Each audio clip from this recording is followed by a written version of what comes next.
Amen. Voilà, ma pécibition bote la kombona Yesu. Amen. Utikaka kote malikolo, tozotanga liloba nzambe. Nous sommes dans le livre de Matthieu, chapitre 21, le verset 13 et 14. La Bible dit ceci, et il dit, il est écrit, ma maison sera appelée une maison de prière, mais vous avez fait une caravane de voleurs.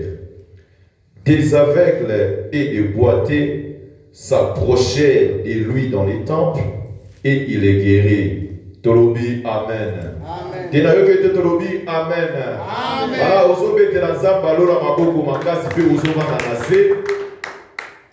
Na pesi so nzambe merci pour na occasion a pesi biso na pokwa lelo.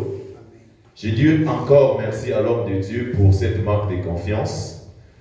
Nous avoir cédé encore ces places afin d'édifier le peuple de Dieu. Amen. Voilà, ce soir, notre sous-thème, nous allons parler de ma maison sera appelée une maison de prière. Amen. Amen. L'histoire que je tanga, ils ont mukanda na Nzambe na Matthieu 21. So tango omona ki l'évangile nyonso bazolobela ngo. Matthieu alobeli yango, Marc alobeli yango, Luc alobeli yango, Jean alobeli yango.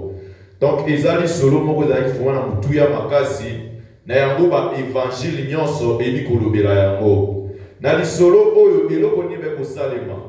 Yesu ebongaki ba kokota na kati ya ville ya Jérusalem. Selon ba commentateur mususu bazoloba ki ezali na fête munene bonge kosalema. Il y avait kozala na fête ya Pâques. Donc quand ezali na fête oyo ezali fête ya Pâques, bato banda outa na bisika nyonso pour koya kozanga na kati na fête wana.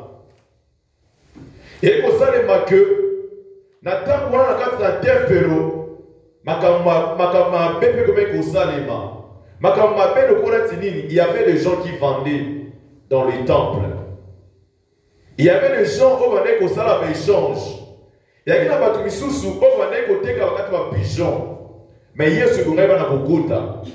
Na boyi na Yesu tango ya soya Bible solo baké mboka mobimbe bele koningana. Pourquoi Jésus vient au côté de la carte de la ville? Tant qu'il y a un koya, il y a un carte de Zengo. Moi, je suis un koya.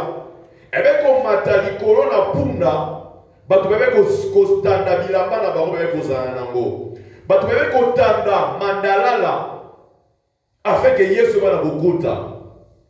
Yesu est avec koya, et bien, il faut se diriger directement à la carte d'un tempelo. Tant que Yesu est au na tempelo, makambo oyo bamene kosalema, Yesu va posséder na beauté. La Bible nous dit qu'il avait pris les fouets, il a commencé à chasser tous ces gens-là. Il a commencé à renverser. Biloko nyonso be kokuta makatikati na esika ndako wana. Pe ebe koyebisa bango, bino boyebi te que ma maison sera appelée la maison de prière. Alléluia.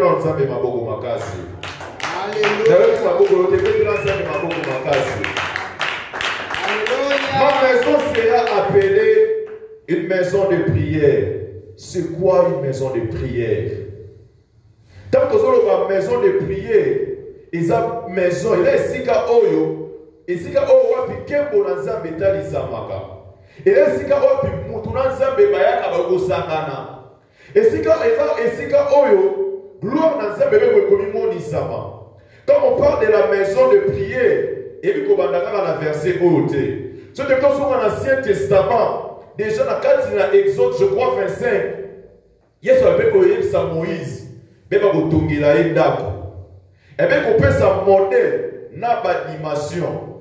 N'attends pas que la on met un tabernacle. Tabernacle, et bien qu'on a la partie. Et bien qu'on a la partie, on met la partie. Il y a une partie sur le lait saint, il y a une partie sur le lait très saint. Et ça, c'est que aucun bonazan ne va commettre l'isama. Dans le tabernacle. Mais dans le tabernacle, il y a eu le rôle de poétique. Il y a eu portatif. Mais si quand on se bat dans le tabernacle, il y a eu un tambour. ti au na ntango ya Salomon te komona ke Salomon ayebe kotungela Nzambe ndako mpe ndako wana ebe kogarde toujours baparti nango eza esika oyo nkembo na Nzambe ebe na kose manifeste na poko lelo nango lakisa yo tous les trois dimensions na kati na Bible ntango bazolobela maison yeyoka liboso ikolakisa édifice par exemple esika oyo toza c'est la maison eza esika oyo nkembo na Nzambe eyaka eza esika oyo nguya na Nzambe se manifestaka yango nde babengi maison toza na deuxième sorte susu ya maison sotengi na Bible okomona ke na acte 12 bebe kokanga Pierre milala kati na libota moko babende kosambela na kati na ndako ya ndeko moko babende kosambela bande kobelela Nzambe Nzambe ebe kokita na poko lelo oyebisa yo ke na libota na yo place ovandaka na yango mpe eza libota eza mpe maison donc okosala mpe place oyo ovandaka wana une maison de prière so otangi mpe lisusu ya liloba na Nzambe okomona ke Paul ebende kosangana na kati ya lifamille moko pa famille ya Priscilla donc eke esika oyo babande kosangana ezalaki mpona bango une maison de prière ezalaki esika oyo babandi koluka elongi na Nzambe mpona kosukisa na trois dimensions losambo naweza koyebisa yo bomoi na yo lolenge na yo nzoto na yo nde ezalaka mpe tempelo ya Nzambe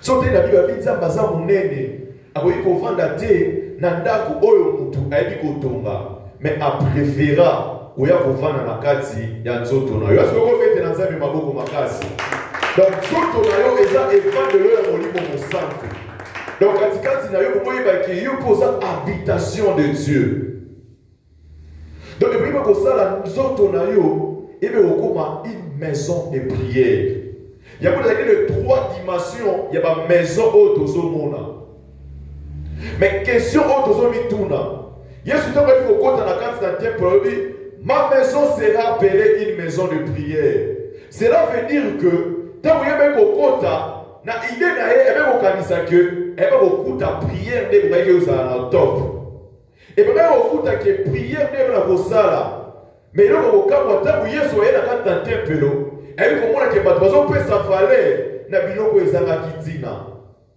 bato donc miso na bango ebe kotala toujours na béchange toujours na kosomba na koteka mais Jésus ye ebe kozala na posa ke prière de eba kozala na base ce côté na kutana na Nzambe na Actes des Apôtres 2:42 parmi les fondements de l'église au monde ba il avait bato wana ba de ko wume na kati na enseignement ba na kati na fraction des pains ba na bolingo pe ba na kati na prière et bien kozala parmi les fondements de la kati de l'église maintenant vous Yesu be kokota eloko kokamwa et komona ki il y avait du désordre. Église, au lieu de se focaliser na eloko babengi prier, mais na kati l'église, bébé komona bosoto. Na kati l'église, bébé komona comment il lokola marché. Lelo, tangu yo ya kana na kwa Nzambe, o eza d'abord édifice. Eloko nini omemaka. Eza ba tusuba mema ki ndoki baya en église. Eza ba tusuba mema ki camaraderie baya en église. Il y a besoin vraiment kozaka na baya na kati d'église. Mais na poko na kana interpeller yo. Kisika auto sanganaka izanda kwa Nzambe. Nzambe azana posa de kembo na ye eba komimwa il se manifester. Kembo na Nzambe se manifestera te esika oko tungisa. Kembo na Nzambe se manifestera te esika ko yina na esa. Kembo na Nzambe se manifestera te esika oyo Nzambe bazo pese le kumonter. Pour ce temps qui était lancé au monde qu'il y avait des aveugles, il y avait des boiteux. On va dire que pour ça qu'on soit l'obico, mais moi je vais sur l'obico ils allaient quitter pourquoi tout le monde et bien pour ça va avoir un échange. Place à prière et bien pour ça la té. Lélo, est-ce que yo en tant que évangélo Nzambe vie de prière et ça sous katikati na yo quel bon Nzambe besoin ça na katikati na église Bible sur le bataille par Nzambe basanganaka ils allaient pour kopesa lokumo pa na Nzambe mais tant biso mi bari to kutanaka Est-ce que tu peux s'avancer le kumu?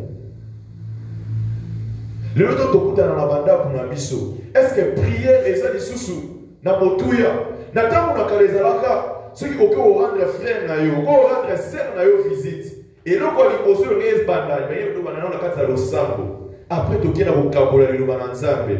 Mais le za la lisusu ta. Tiboko silisa ta nzambe to peso merci de osalisi biso za la lisusu te. Où est la place de la prière? Où est la place de la prière? Katikati na biso. Yesu be kokota, ayebi kotala. Pe ekwebisa bango, ma maison sera appelée une maison de prière. Tant pour autant ayebisa bango lobi, et il leur dit, il est écrit. Cela veut dire que Badouana, soit tu vas dans la case d'ignorance, soit tu vas dans la case de discrétion. Le n'a pas réveillé l'église, cause dans la case de discrétion. Vous voyez, cause dans la case d'ignorance. Parce que ma capo, il se battait pour émissaire bango, et si et comment maki. Et là, qui accomplissement, oh, déjà, Esaïe avec Olubayango. Au moment où on a Esaïe 56, verset 7. Au moment où on a Jérémie 7, 11. On attend un bouton à thé pour la mondialisation Kenya. Au moment où la question est qu'il va va verser les ballons à Pessio. Au moment où les accomplissements il le babo ça va avec Oluba. Mais basali na nzambe bo bazala ki wana. Mais pas na nzambe bo ba ko zala wana, bébé ko zala na révélation en té. Donc à chaque fois que autant la Bible au monde il est écrit. Cela veut dire que Yesu doit la parole bi boki ne sukota na malamu. Boki ne sukota là. Parce que ma comme on a besoin de sabino et où c'est pas une angaïté et c'est comment qui bandaka. Ta maison sera appelée une maison de prière. Ma maison sera appelée une maison de prière. Et là, ici, quand ok, mon ensemble béni, vous pouvez manifester. Après, ce que nous avons dans l'Ancien Testament, je vous montre une consultation qui entre pas dans Israël et dans Zambé. Dans la partie dans le tabernacle, le Karapamba. Yesu est ça, Moïse a dit, comme par exemple, il y a un bango nyonso. Bon pour ça, en attente d'assignation. Et si quand au présence dans un bande au kita, la carte tabernacle. Est-ce que vous pouvez se préparer si ma boue koya? Même si vous avez qui construit la bilamba na bango. Mais tant que bébé koya, tant que présence dans un bébé au kita, bébé ko supporter présence dans un bébé. Et là on dit le va par là. Yo oza habitation en Zambé, mais là on dit nous autres katikati na yo. Les autres personnes qui dans la maison, dans le temple, il y avait des gens qui vendaient. Tu vis dans les péchés. Maintenant, comment est-ce que tu vas voir la gloire de Dieu lorsque tu vis dans les péchés? Tu sais très bien qu'il est écrit au la beauté, mais les lots. Chacun de nous a posé comme on a Kebo Nanzambe. Oui, Kebo Nanzambe se manifestera. Mais la carte a monté manayo. Tant que vous démirez la carte à l'isumu, vous avez mon acquis pour l'ensemble. Tant que vous avez la carte à l'isumu, que mon ensemble est comme mon sera et vous allez. Et pour qui vous se décider, il y a un chap pembeni à faire mon acquis pour l'ensemble. Parce qu'il faut que katikati na yo, ils ont évadé de leur molimo santo. Molimo santo avant de réussir ma soumu, ils ont raté. Mais les lots, tout comment on est moli mon sang, tu es au fond de la katikati na biso, ma bête des au fond de la katikati na biso. On me connaît ça tika pour donc les autres références na comment battre ma bête. Même si toi-même au temps dans la Bible, tu es conscient que ce que tu fais est mal. Ah, il y a ma bête ça va puis. Ah mon tout boy. Aujourd'hui, tu vas défendre les soumous. Tu es conscient que l'on va faire comment défendre l'amour. On va faire d'autres versets pour contredire l'amour. Ah, je vais passer à tout bazo sous mon gars. Là pourquoi on a mis ça yo? Ils ont la pasteur, ils ont la référence dans la bête. Ce qu'on dit que l'on ils ont ma bête pour n'anga tika yango. Ce qu'on dit que l'on ils ont pour n'anga c'est un péché tika yango. Oui bah comment on a le beau qu'on a ensemble. Chacun de nous a la pose comme on a gloire ensemble. Chacun de nous a la carte makamu, on nzambe va se manifester. Mais au lieu de comment le beau qu'on a nzambe te, tant que vous avez la carte à l'issue. Les lois qui sont ça ma belle vite, on a ça les gens en attendant. Te, oh ce qu'on en attendant mais pas nzambe à mon envoyer l'issue. Dès les nzambe au pan bolo so yé mo na 4 5 copies. Au moins le beau qu'on a nzambe ni ah te on est en attendant, si vraiment na vous se décider te les lois il faut que soit au calme. Il y a pas politika. Parce que la Bible on dit autant tant que Yesu a kotaki et le ko ni boso be ko soit foué. Et bien qu'on fouettait, et bien qu'on bengana. Peut-être que oh, tant qu'on a pas dit que là tant de la grâce, afin que vous milimbis, oui bah vous limbis à ma bena yo. Faut pas que tant que vous avez déméré dans l'isumu, un jour à Kouya, à Kokota na kati tandako. Mais cette fois-ci là, à Kouya na fouet pour la vous fouetter. Pour la kolokola nyonso o ezaya mabe. Nzamba o piso privilège oyo. Na pourquoi leo? Yo ne boye ba décider en tout cas te et ndako moinanga eza event de leur molimo na nzambe. Et boye ba ko séparer na biloko mususu afin na ba ko mona kimbo na nzambe. Kimbo na nzambe se manifestera. Il y avait des boîtiers. Les gens peut-être à cause nangai, à cause de l'isumu nanga, kimbo na nzambe se manifester. Katikati na biso. Katikati na mabota na biso. Jonas a dit que vous avez beaucoup de koto sanzambe, mais il y avait comme la batunion son malheur. Tant que mon nzambe se mande commis déjà, et bogi yonanga, tu vas commis l'engela. Il y a des gens qui souffrent, il y a des gens qui meurent presque tout le jour. Mais il y a des gens qui sont parce que la Bible dit, ma maison sera appelée une maison de prière. Dans l'église, il y a des gens qui réveillent dans la communion d'Isama. La fois passée, il y a des gens qui réveillent. Réveille hier à la communion santo. Réveille hier à peine à au sang. Est-ce que tu prends le temps de la prière? Ma maison sera appelée une maison de prière. Aujourd'hui, le temps sera été passé à l'angouyate. Frère, à l'angouyate, mais toi-même, tu as ce temps-là de prier. Tu as ce temps-là, il y a beaucoup de nzambe. Au lieu de faire, tu es tout à l'angouyate, tu es tout à l'angouyate, la gloire de Dieu est là. Nzambe a posa, bon moïna biso. Que ce soit dans l'édifice, le quoi esika oyo. Eza na mabota na biso, eza na bon moïna biso, tu vas poser la bato mabonde. Les bétana na nzambe maboko makasi. Tu bétana nzambe maboko makasi maboko lelo. La souma biso na pourquoi lelo. Ce que telemi na mabonde li, makambo ebele ba ko changer. Église oyo ezambe la raté, église ala benga mebe na kokufa. Yesu avec importance ya prière. Ya kota ku Yesu ayaki. Bele konne ba mona eka Yesu chaque jour ba ndeko sambela. Tim ko mususu ba ye konne ba yo tuna Yesu ba di apprends-nous à prier. Ebe ko la ki saba ko importance à prière. Ngombe koki oyo ko yola mutana mabondeli. Ngombe koki oyo ma ngine ba ko la mutana mabondeli. Poto ni ko la mutana mabondeli ne na ko mona kiembo na nzambe. Cela veut dire que la bonne élite qui est bon ensemble va se manifester. Peut-être le lozobé là, peut-être que ma capuchon on a pourquoi tout le que l'omina ensemble était. Et comment il a atteint aussi ma bénédiction na yo, mais attend oyo dans la distraction. Et attend yo so qui perd la capuchon, mais na ndako na ensemble et bogide lo sapo iba na komanza. Et bogide lo sapo na ensemble ko za la continuelle. Et la pour la bassin dans Nzambe te mais la pour na yo na ngai na telema na mabondeli na la ko na kati na prière parce que la prière na kati na prière misala mususu esala te. Je suis sûr et certain sur l'église où était na mabondeli peut-être biloko o ezo na place te tant yo so kita na prière de temps peut-être pour profiter pour na kokotisa misala na ye lolo pour ko na ko yo Zala éveillé. Si vous avez la Bible, au moment où vous avez dit que vous avez kolala.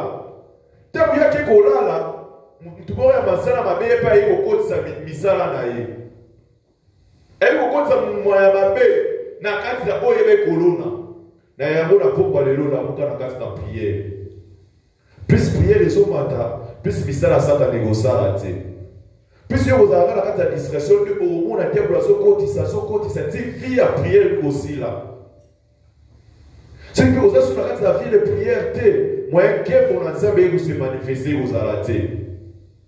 Que mon ensemble se manifestera toujours. Yo na ngane mo tebela kola muka na kati na prière. Bongi yo na tebela kola muka na kati na losambo. Losambo otozo na losambo efutaka. Losambo esala makambo elekelaka biso. Na lokambo toujours par la prière nous appelons l'existence qui n'existe pas. Na kati na prière tu iko télécommander makambo ezala te bana kozala. Losambo pona mwana na Nzambe eboke comme lokola oxygène. Balobaka soki oxygène ezate il y a pas la vie. C'est le même aussi avec toi. Sans vie de prière ozala pas. Sans vie de prière okoma bilei ya diabolo. Ngoki koki wala kotelema na kati na prière. Ngoki koki ngoki chauffer losambo na yo. D'abord na bomoi na yo moko. Na libota place oza. Et pour tant autorisé dans la carte d'église, tout le monde a dégué réveil le monde isama. Tout le monde a dit que pour l'ensemble de la côté et même le monde isama pour moi inabiso. Celui côté de la carte de prière. Ana le un tempelo. Ana le pour nous ça ma sécurité. Ana so tourni ana yoselobi c'est par la prière que n'avait kozwa a n'avait kozwa Samuel. Chaque fois qu'on y a ko lukelo ngina nzambe. Na carte de tempelo. Azobele na Nzambe. Ezali tika kaya asambeli lelo simazongi te. Mikolo eso kina wakati ya occasion kino mukolo moko même Mosei na Nzambe atera bien oyo olango etonini. Mais un jour losambo ne futaki ye. Losambo epolaka te. Losambo esilaka te. Losambo oyo sala kutuna moi. Un jour Nzambe ayo okanisa yo. Dans la carte dans Luc 18, verset 1, il besoin de veiller prier à tout temps pour la éviter. Persévérer la carte dans l'Osambo. L'Osambo échange à abandonner. La carte dans l'Osambo, dès que mon ensemble est moni samaka. Zala muta l'Osambo. Zala mutu oh vraiment sur le kanzambe na moté mané mon biba. Que mon ensemble va se manifester dans mon moyen yo. La muka na kati na losambo. Pourquoi tu as la discussion te? Quand tu as na sambela qui dans le losu na sambela. Losambo bonge comme bon, comme le quotidien. Dès qu'il y a chaque jour. Dès la melakama chaque jour, c'est le même aussi que losambo bonge comme bon pour la bon ya mwana na nzambe. Ce total dans verset, on doit dans la verset 14. Les aveugles déboîtés s'approchaient de lui dans le temple et les guérir. Église, combien de personnes vont koufa? Mais l'église est à district. Pépé n'a pas à l'hôpital les arbres. Combien de personnes vont koufa par jour? Oui, mais le sabre, on a eu combien de personnes? Oh, il y a un télémi volant dans ma bonne délit. Le biti de l'on a samé la pour na bateau à Zobela. Dans la tête du verset, n'a dit qu'on comprend les héros des aveugles, des boités. Mais maintenant, qu'on a d'abord qui n'est pas hôpital. Et ça, il y a une solution, on a prière. Église, il faut comprendre que ceux qui ont été télémis dans la prière, il y aura la guérison. Il y aura la solution. Il y a une église qui a la fertilité ou sous-souté. Il y a aussi au Tali, dans le canal acte des apôtres. Dans le canal, verset l'oral du Bosso. Tant que comment il n'a pas pour nous diacre, il faut que nous diacre, on va s'équiper, on va partage. Mais où est-il apôtre? On va se concentrer toujours dans la prière, dans la parole. Il y a des gens qui souffrent à l'église. Et vous qui mon ensemble s'est manifesté. Et vous se manifestez derrière ceux qui n'ont yo de côté de la case de la prière. Donc ceux qui sont dans la temple, mais pas trop, mais pas dire la aveugle. Et dit combien de personnes vont koufa? Combien de personnes vont avoir un problème? Mais ceux qui n'ont pas de côté dans la prière, Combien de millions de personnes vont sauver? Les gens église, c'est comment ils vont critiquer. Ah, t'es moi, on s'est embêté. Eh, les gens s'ont est-ce que ce sont des attentes au sein de la poule en Poutuango? Les gens qui sont en Banzambe, certainement, ils appellent en Poutuango, on s'embête la poule en Bisso. Mais pourquoi pas y le logo soit peu décision au sein de la poule en Dégomosus? Pourquoi pas le pouvoir dire pour l'église? Il y a des gens qui souffrent. Pendant la pause à prière, pendant la pause à prière, pour la guerre, on a zambé le monisa. Zamba humanité. Elle a toujours les mêmes hier, aujourd'hui, éternellement. Mais là, c'est là que le bon on a zambé pour ça la tête, ils ont des sous mon abisso. Mais ceux qui collaborent la sous, ou qui collaborent la zamba au kita. Elle va se manifester. Alors, elle va se faire. Na pourquoi le lobby n'a pas nzambe maboko makasi. C'est là que maboko lobby n'a nzambe maboko makasi. Na pourquoi le lobby n'a pas pour ça que bon moi il a mis comme bon moi la prière. Ma maison sera appelée une maison de prière. Mais ne pouvez pas la mukanakasi na losamo. D'abord yomoko na libota na yo peut-être tozo sangana awa ke mona nzambe zo ekomi monisa. Est-ce que yo moko lingaka losambo? Yo moko za moto losambo? Question pour lui tuna na poko lelo. Gloire na nzambe za nango. Gloire na nzambe za nango. Akitsala ke bona eta munyoso. Peut-être que tout le monde a ke bona nzambe te à cause de leur comportement na biso. Mais ceux qui te disent que tu as tu es dans Nzambe, ils vont te quitter. Ceux qui te disent que tu es Nzambe, ils vont se manifester. Tout ça, on a posé un réveil dans Nzambe, ils vont te quitter dans l'église. Mais réveil, il y a à travers la prière. Quand on a des gens sous-soutés, on a réveil. Ceux qui ont télé la prière, les gens qui ont télé la prière, les gens qui ont télé la prière, tous ont solution à la vie de prière. Ma maison sera appelée une maison de prière. Le sang qui change avec les hauts. Je ne vais pas vous dire bon, il n'a pas changer. Donc ceux qui sont contre à rater, ben ils vont dire à la veille. Les lois n'ont pas de l'idée à pourquoi les lois. Et vous voyez qu'à travers la prière, et vous changer l'église. Vous voyez qu'à travers la prière, et vous avez l'existence qui n'existait pas. Vous voyez qu'à partir de la prière, vous avez des commotions, vous voyez que vous avez l'obiko. Vous voyez que vous avez la paix. Pour la carte d'Anda, ils ont la présence de Nzambe. Vous avez la saint. Vous avez la Nzambe. Ne va pas se péter la main. Nzambe yoka losama mosumu kite. Donc on a chama kolona na ndako ya Nzambe, bokinga mona bana na se purifier. Pour ceux qui ngana yi, yo pe oye, to telemi na kati na prière, ke mona Nzambe ba bomoni, et ba mimoni sa makati na biso. Ma maison sera appelée maison de prière. Na toko le telema na prière. Atata bozo ke pa na yo telema na prière. Il faut modérater. Pour la salle jour à prière, même de toi-même, chez toi à la maison, chauffer prière. Prière en Nzambe qui va botoka partout. Et pas na yo, nanda kunona bon moino en église, et tu vas bon mona le boko na Nzambe. Na pourquoi le mato sambe là. Au télémési qui soit mieux. Ma maison sera appelée une maison de prière. Na pourquoi le loi bisanza mena na posa na koma mutalo sako. Ye bisanza mena na posa, oui na posa le langai. Nzambe ba kolongola na kati ya discrétion. Mais oyo komona loboko na Nzambe. Nzambe ba komimonisa, loleki na mimonisa te na kati na lisanga na biso. Hosanna ni mambo, Alléluia, Hosanna.